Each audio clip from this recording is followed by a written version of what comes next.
सहनाववतु सहनौ भुनक्तु सह वीर्यं करवावहै तेजस्विनावधीतमस्तु मा विद्विषावहै। ओम शांति शांति शांति।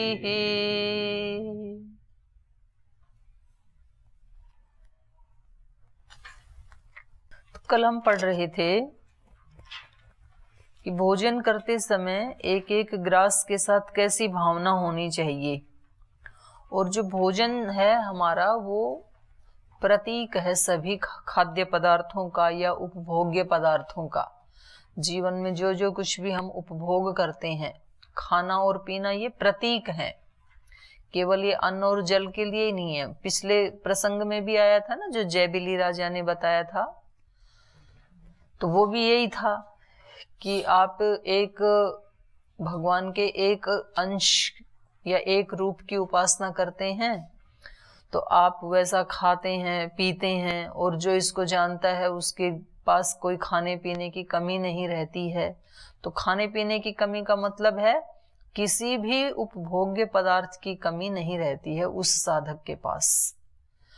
तो यहाँ पर भी प्रत्येक कोर के साथ ऐसी भावना रखें, ऐसे बताया इन्होंने। 5 प्राण हैं तो पांचों आहुति की तरह से डालें पांचों कोर को, और उनके साथ ये भावना रखें। तो ये प्रतीक है। केवल अन्न को लेते समय ही ये भावना नहीं, बल्कि कोई भी पदार्थ जीवन में उपभोग करने के लिए जब आप प्रयोग करें तो भावना ये होनी चाहिए कि इस पदार्थ से जो मेरी पुष्टि और संतुष्टि हो रही है, इससे दूसरों को भी संतुष्टि मिले,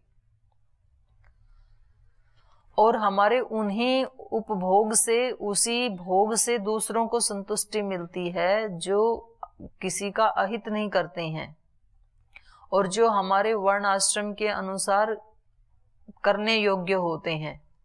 अब जैसे हम ब्रह्मचारी हैं, विद्यार्थी हैं, और हम यदि अच्छे से अपनी पढ़ाई करते हैं तो इससे हमें क्या मिलेगी?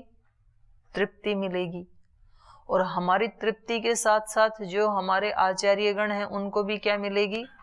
तृप्ति मिलेगी। और उनकी तृप्ति के साथ ही जो हमारे गुरु हैं उनको भी तृप्ति मिलेगी।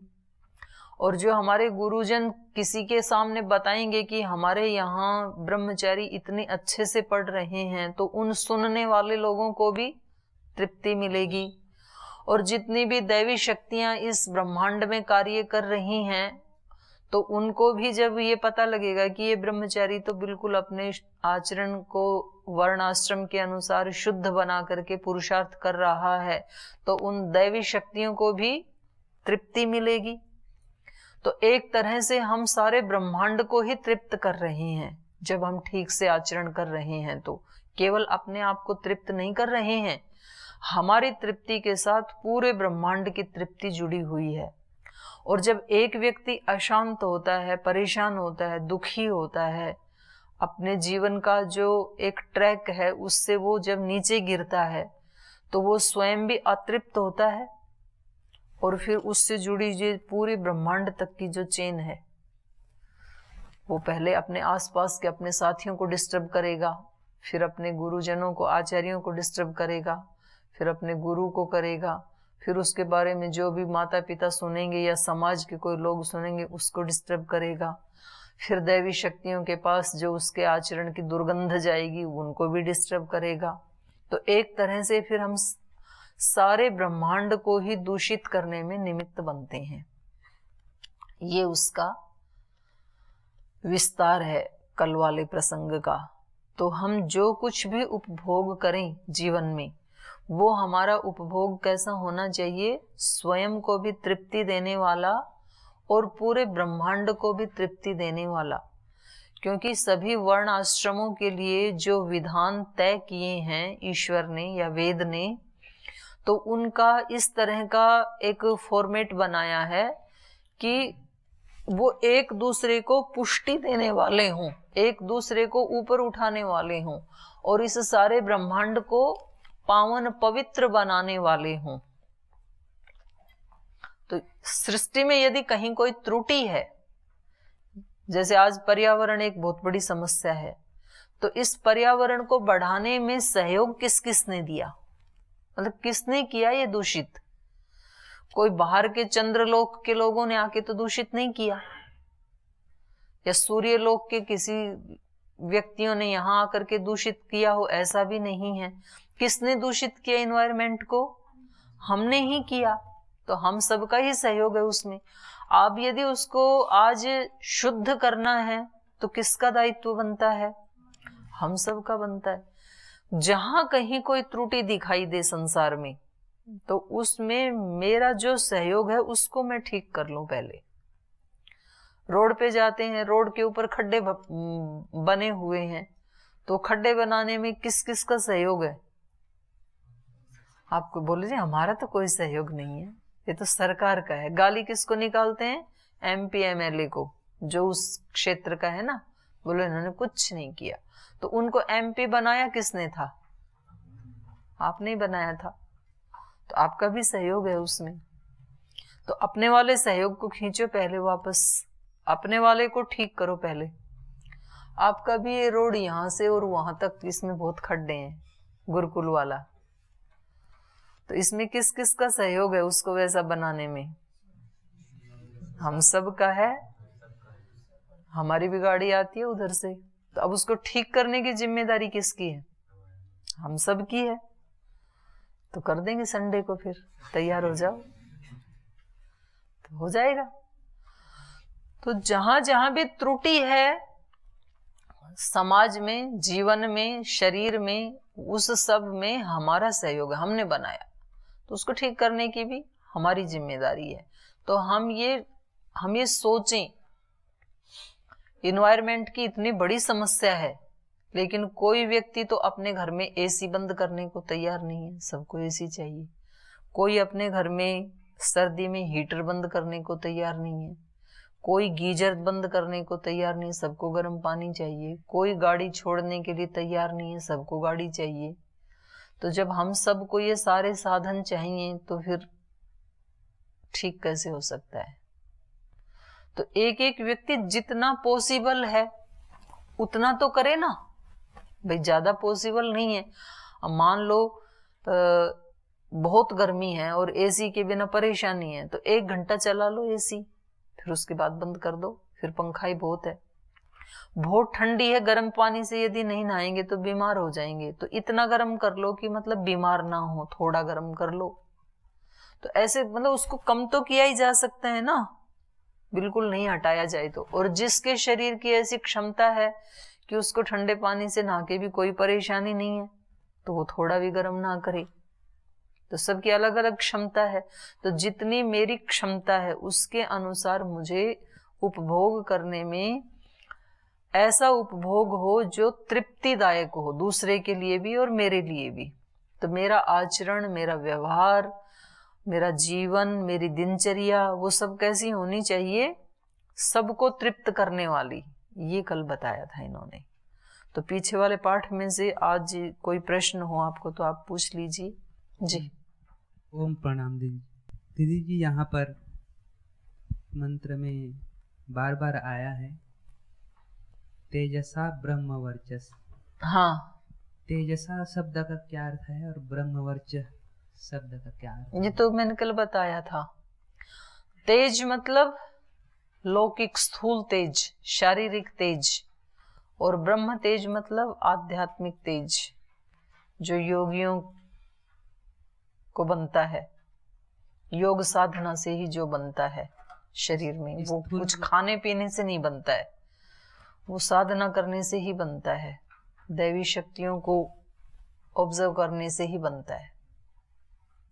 स्थूल तेज में हम क्या ले सकते? स्थूल तेज में तो जो ब्रह्मचारियों के लिए जैसे बताया, घी, दूध, तेजस्वी पदार्थ खाना। 3 प्रकार के पदार्थ है ना, वात, पित्त, कफ। बनाने वाले हैं। जैसे गीता में भी बताया ना, आहार 3 प्रकार का, सात्विक, राजसिक, तामसिक। तो सात्विक आहार ब्रह्मचारियों को या सन्यासियों को, सात्विक लोगों को, योगियों को खाना चाहिए। तो उस सात्विक आहार में फिर वहां पर बताया है कि वो कैसा रुक्ष नहीं होना चाहिए, तीखा नहीं होना चाहिए, और रूखा नहीं है तो मतलब चिकना होना चाहिए, तीखा नहीं तो मतलब मिर्च आदि नहीं होनी चाहिए। तो वैसा वैसा आहार, दुग्ध, दही, घी, फल, ये सब खाते हैं और फ्रेश खाते हैं, यही सात्विक आहार है। तो उससे फिर तेज बनता है। जी दीदी जी, उपनिषदों में हमें कल्पना के द्वारा हर बार, जैसे पहले भी मधुमक्खी का छत्ता बना के इस ब्रह्मांड की कल्पना कराई थी, और अभी भी वैश्वानर की एक जो आकार रूप है उसमें कल्पना कराते। लेकिन जब हम प्रैक्टिकली उसको अचीव करने की कोशिश करते हैं, आत्मा को या परमात्मा को, तब हमें कहा जाता है कि हमें निर्विचार होना है।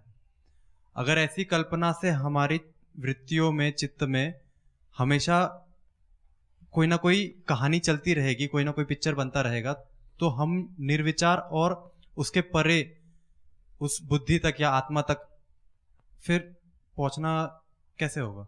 जी, तो इसका उत्तर ये है कि हमें पहले तो क्लिष्ट वृत्ति से अक्लिष्ट वृत्ति में आना पड़ेगा। योग, यदि हमें योग में प्रवेश करना है तो योग तो क्या है? योग है चित्तस्य, योगश्चित्त वृत्ति निरोध, सब वृत्तियों का निरोध करना या निर्विचार होना, वो है योग की पराकाष्ठा। तो लेकिन ये प्रैक्टिकल तो नहीं है ना।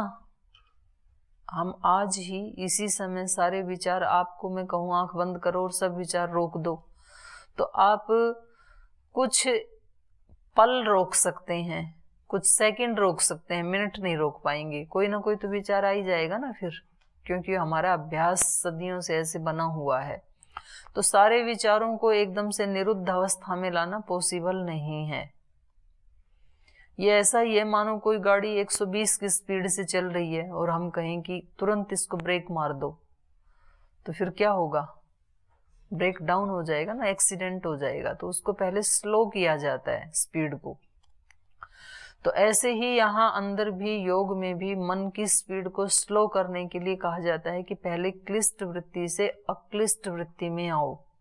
क्लिष्ट वृत्तियां वो हैं जो हमें कहीं ऐसी चीजें दिखाती हैं जिनमें राग होता है, कुछ ऐसा दर्शन करवाते हैं जिससे द्वेष होता है, कुछ ऐसी चीजें दिखाती हैं कि जिससे घृणा होती है, कुछ ऐसी चीजें दिखाती हैं जिससे ईर्ष्या होती है। तो ये सारी क्लिष्ट वृत्तियां मानी जाती हैं।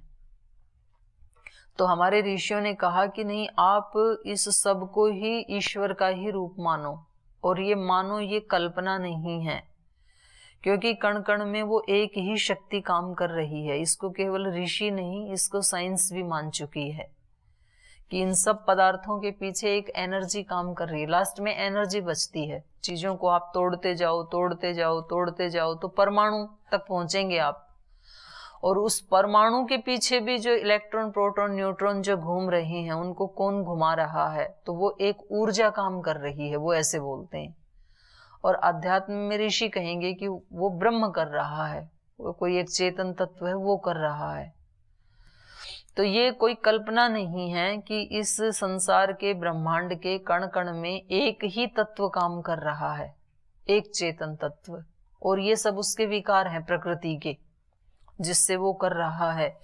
तो ये कल्पना हमें ये बता रही है कि हम जहां कहीं भी देखें तो उसमें ब्रह्म का ही दर्शन करें। तो उसके फिर कथानक बना करके कि भाई ये सारे ब्रह्मांड को आप एक पुरुष समझ लो, वैश्वानर समझ लो। एक नर तो आप समझ ही रहे हैं जो हम हैं, और इससे बड़ा एक पूरा विश्व का जो नर है उसकी आप एक कल्पना बनाओ, तो उसका सिर क्या होगा? तो ये पूरा, माने वो पूरे ब्रह्मांड को उसमें समेटने की कोशिश करते हैं। क्योंकि हमारी बुद्धि जो है ना, वो हमारे दिमाग का जो डिजाइन है, जो स्ट्रक्चर है, वो ऐसा है कि वो इमेज को जल्दी पकड़ता है। जैसे बच्चों को शुरू में याद करवाते हैं तो इमेज बना बना के तो याद करवाते हैं ना छोटे बच्चे को, और बड़े बच्चों को भी मान लो आपको हमने कहा अष्टाध्यायी याद करो या सूत्र याद करो, तो कभी कभी तो आप जानबूझ के उसकी इमेज बना लेते हो। जैसे वृद्धि राधईच ऐसे कहा तो वृद्धि शब्द बोलते ही आपने एक इमेज बना ली, बढ़ोतरी। अब वो कोई गेहूं का ढेर आएगा दिमाग के सामने, कोई फल का ढेर आएगा, कोई पैसे की वृद्धि, कुछ ना कुछ वृद्धि दिमाग में आती है, एक पिक्चर बनती है। तो हमारे दिमाग का ये स्वभाव है कि ये जो है ना इमेजेस बनाता है, और कुछ भी आपने नहीं बनाया ना तो भी आपका दिमाग कम से कम उस पृष्ठ की ही इमेज बना लेगा अपने अंदर।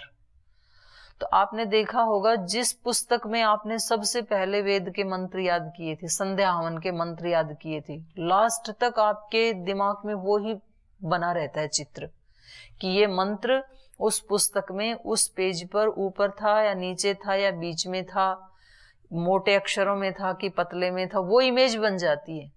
इसलिए जो अष्टाध्यायी आदि याद करते हैं या दर्शन भी याद करते हैं, तो जिस एक पुस्तक में उन्होंने याद किया था वो दोबारा दोहराना चाहते हैं तो उसी पुस्तक को ढूंढते हैं कि मेरी वो, क्योंकि वो दिमाग ने एक इमेज बना ली थी। हमारे दिमाग का ये स्वभाव है कि कहीं भी वो पिक्चर को बहुत जल्दी, इसलिए मैंने एक दिन आपको याद करने वाले जो 5 नियम बताए थे उनमें एक ये भी बताया था कि जब भी आप याद करो तो आप अपने दिमाग में एक पिक्चर बनाएं, उसको बहुत आसानी से वो समझ लेता है।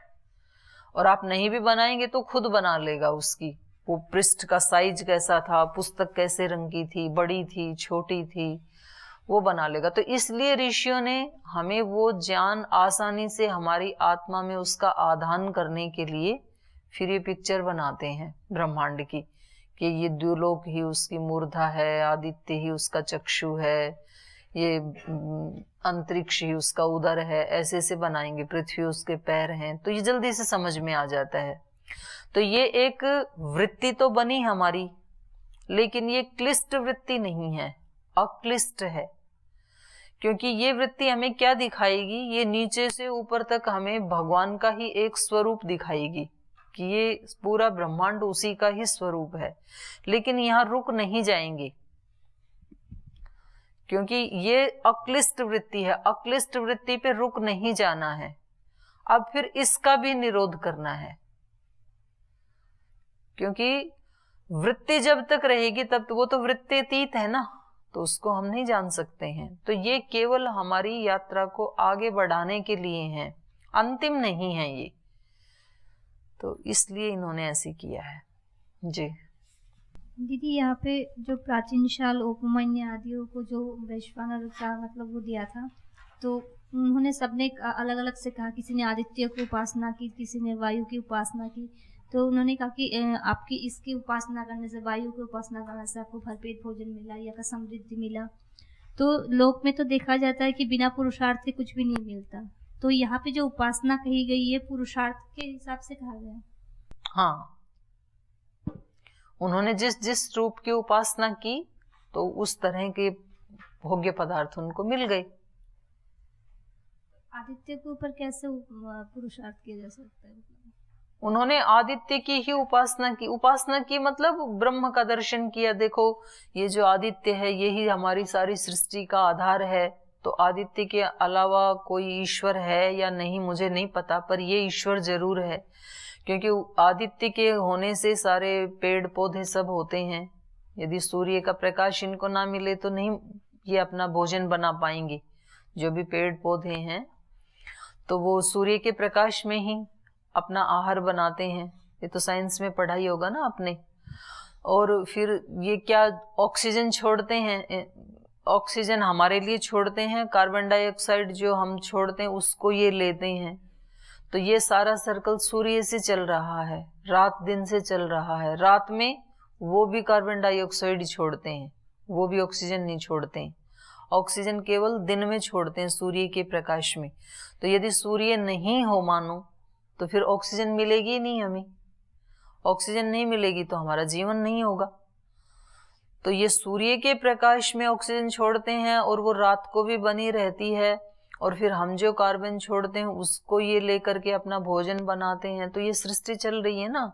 तो एक तरह से इन्होंने सोचा कि भाई ये सूर्य ही जो है ये ही एक तरह से सृष्टि को चला रहा है, ये ही ब्रह्म है। तो ऐसा समझ करके उन्होंने ये उसकी उपासना है, इस तरह का चिंतन होना। ऐसे ही वायु को लेकर के, प्राण को लेकर के, तो एक एक अंश में भी जब वो उसमें तल्लीन होते हैं तो उनको ब्रह्म से तो कनेक्ट है ही, भले ही एक अंश में है। तो इसलिए उनको कहा कि आप पूरे विश्व रूप की उपासना करो, केवल एक प्रादेश मात्र की उपासना मत करो। और इसको लोक में भी हम देखें, मान लो कोई व्यक्ति केवल एक किसी कपड़े का व्यापार करता है, तो वो एक फील्ड में पुरुषार्थ कर रहा है, तो उससे संबंधित सब उसको मिल जाएगा, लेकिन बाकी से तो वो वंचित रह जाएगा ना। तो खाने के लिए तो उसको किसान से भी कांटेक्ट करना पड़ेगा, कपड़े को खा तो नहीं सकते हैं, कपड़ा बेच करके पैसे कमा सकते हैं, उस पैसे से फिर वो वस्तुएं खरीद सकते हैं, लेकिन वस्तु खरीदने के लिए तो उस व्यक्ति के पास ही जाना पड़ेगा ना, खा नहीं सकते हैं। वायु के लिए उसको पेड़ की शरण में जाना पड़ेगा। तो उसका एक तरफा यदि जीवन रहेगा तो उससे संबंधित तो उपलब्धियां होंगी, लेकिन केवल एकमात्र एक ही फील्ड की उपलब्धियों से जीवन संपूर्ण नहीं होता है, उसकी कृतज्ञता नहीं है। इसलिए उसको सबको जानना चाहिए। तो इस रूप में इन्होंने बताया है। तो उपासना तो की, लेकिन उससे भरपेट भोजन मिलना, इससे भरपेट मतलब जो उसके जीवन की आवश्यकताएं हैं। भोजन का मतलब यहाँ केवल दाल चावल रोटी वो नहीं कहा जा रहा है, समृद्धि की भी बात की जा रही है ना। तो हाँ, उससे समृद्धि तो उसके जीवन के लिए जो आवश्यक है वो तो मिल जाएगा, पर उसको शाश्वत ब्रह्म की प्राप्ति नहीं होगी जो उनका उद्देश्य था, क्योंकि इतने से वो संतुष्ट नहीं है। जो जीवन में उनको मिल गया भोग्य पदार्थ खाने पीने के लिए, तो उनको कुछ और चीज की भी तलाश है, इसलिए तो गए वो। तो इसलिए उन्होंने कहा कि जो आप अब आज तक जी रहे हैं तो ये एक अंश में जी रहे हैं आप, तो इतने से तो इतना ही मिलेगा। अगर आपको संपूर्ण ब्रह्म की प्यास है तो आपको समग्रता से चीजों को जानना पड़ेगा, फिर एक अंश में जानने से आपको वो लाभ नहीं होगा।